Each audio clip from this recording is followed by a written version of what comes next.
पुस्तक का नाम विवेक की कसौटी।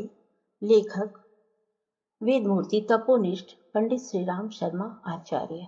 शास्त्रों का आदेश और विवेक। अनेक व्यक्ति प्रत्येक बात में शास्त्र का नाम ले देना ही बहुत बड़ी बात समझ बैठते हैं। कोई भी छोटी या बड़ी बात क्यों न हो, उसके लिए शास्त्र को प्रमाण खोजते हैं। यह प्रवृत्ति प्रशंसनीय नहीं है। न तो आजकल की प्रत्येक बात का प्रमाण शास्त्रों में मिल सकता है और न वो उपयोगी हो सकता है। हमारे अधिकांश काम तो विवेक द्वारा निर्णय किए जाने से ही चल सकते हैं। सिद्धांतों का परीक्षण करना आवश्यक है, क्योंकि परस्पर विरोधी सिद्धांतों का सर्वत्र अस्तित्व प्राप्त होता है। एक ओर जहां हिंसा को बलिदान या कुर्बानी को धर्मों में समर्थन प्राप्त है, वहां ऐसे भी धर्म हैं जो जीवों की हत्या तो दूर, उन्हें कष्ट पहुंचाना भी पाप समझते हैं। इसी प्रकार ईश्वर, परलोक, पुनर्जन्म, अहिंसा, पवित्र पुस्तक, अवतार, पूजा विधि, कर्मकांड, देवता आदि विषयों के मतभेदों से धार्मिक क्षेत्र पटे पड़े हैं। सामाजिक क्षेत्र में वर्ण भेद, स्त्री अधिकार, शिक्षा, रोटी बेटी आदि प्रश्नों के संबंध में परस्पर विरोधी विचारों की प्रबलता है। राजनीति में प्रजातंत्र, साम्राज्यवाद, पूंजीवाद, अधिनायकवाद, समाजवाद आदि अनेक प्रकार की परस्पर विरोधी विचारधाराएं काम कर रही हैं। उपरोक्त सभी प्रकार की विचारधाराएं आपस में खूब टकराती भी हैं। उनके समर्थक और विरोधी व्यक्तियों की संख्या भी कम नहीं है। जब सिद्धांतों में इस प्रकार के घोर मतभेद विद्यमान है, तो एक निष्पक्ष जिज्ञासु के लिए, सत्य शोधक के लिए उनका परीक्षण आवश्यक है।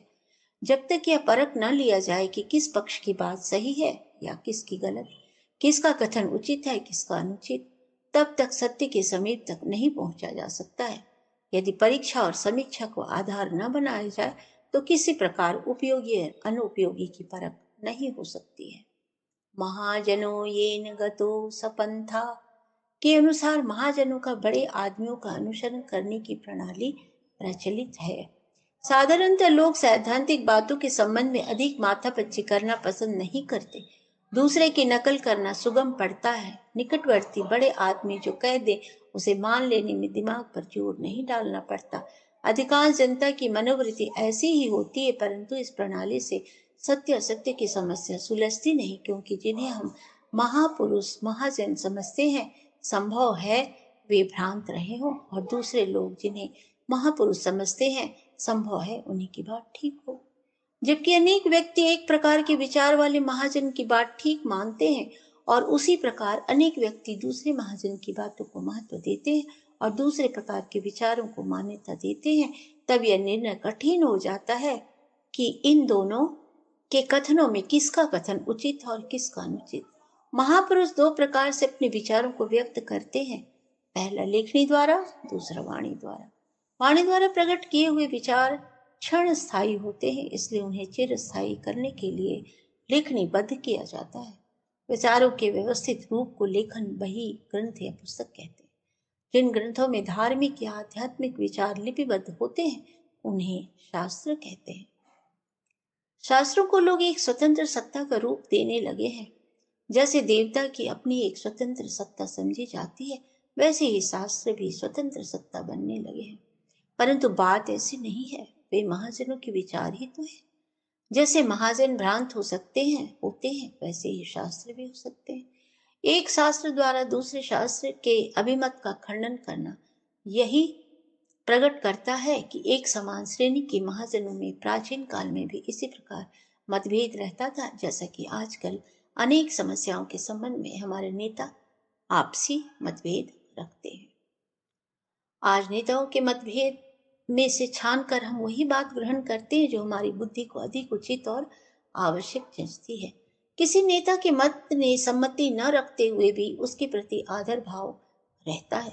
इसी प्रकार स्वर्गीय महाजनों, महापुरुषों की लेखबद्ध विचार प्रणाली के संबंध में भी होना चाहिए।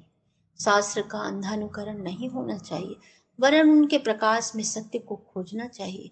अंधानुकरण किया भी नहीं जा सकता है, क्योंकि कभी कभी एक ही शास्त्र में दो विरोधी आदर्श मिलते हैं। हमारे शास्त्रों में जीवित प्राणियों को मारकर अग्नि में होम देने का भी विधान है और जीवात्मा पर दया करने का भी।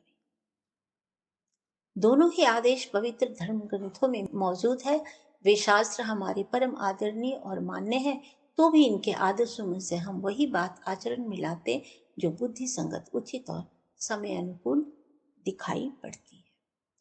हिंदू धर्म किसी व्यक्ति या उसके लेखबद्ध विचारों को अत्यधिक महत्व नहीं देता, चाहे वह व्यक्ति कितना ही बड़ा महापुरुष, ऋषि, महात्मा या ईश्वर ही क्यों न रहा हो।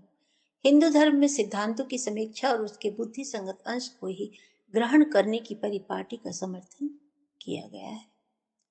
किसी बड़े से बड़े व्यक्ति या ग्रंथ से मतभेद रखने और उसके मंतव्यों को स्वीकार करने न करने की उसमें पूर्ण सुविधा है। हाँ, किसी की महानता को कम करने की आज्ञा नहीं है। महापुरुषों और पवित्र ग्रंथों का समुचित आदर करते हुए भी उनकी सम्मति में से बुद्धि संगत अंश को ही ग्रहण करने का आदेश है। इसी आदेश के आधार पर प्राचीन समय में सच्चे जिज्ञासुओं ने सत्य की शोध की है और अब भी वही मार्ग अपनाना होता है।